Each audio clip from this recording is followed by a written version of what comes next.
We're going to talk about muscle gain. Now, people work out for many reasons, like improving their general health and body composition. However, one of the most popular reasons for working out is to gain muscle for either sport or even just aesthetics. Now, as an adult, gaining significant amounts of muscle typically requires resistance training alongside good nutrition to support recovery and muscle growth. Over the years, there have been many different dietary approaches recommended for muscle gain. For example, some recommend eating at maintenance, which is a diet consisting of enough calories to maintain but not gain or lose any weight, while others recommend eating a large calorie surplus in order to pile on slabs of muscle. The premise, which I'll lead off on, is eating at maintenance equivalent to eating a large surplus for long term muscle gain?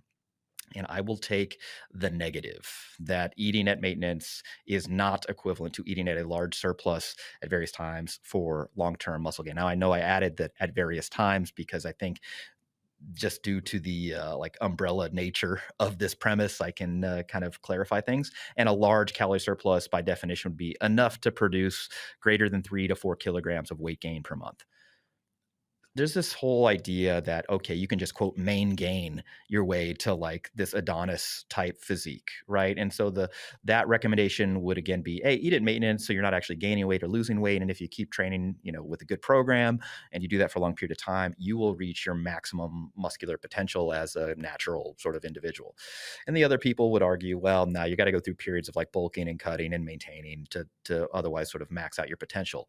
And the way I think about this is how I think about most other sort of human responses to various interventions. This kind of happens on a bell curve. You're going to have some folks who, if they did eat at maintenance, in perpetuity, they would gain a large amount of muscle mass. Their body weight wouldn't change that much, but they would gain a relatively large amount of muscle mass. They just respond super well to this sort of stuff. You have other people who would not gain much muscle at all, and then everybody else is in between. Same thing in response to a large surplus. Some people will gain a ton of muscle, right? A lot more than maintenance. Some people will gain a little bit more than maintenance, and other people will gain about the same, just not set up to gain a large proportional amount of muscle. I think for most folks, however, that maintaining their weight in perpetuity is going to limit their ability to gain muscle mass. If you want to get close to your genetic ceiling, your genetic potential, your, skeletal frames, muscle mass carrying capacity, I suspect that most people will have to gain weight, full stop.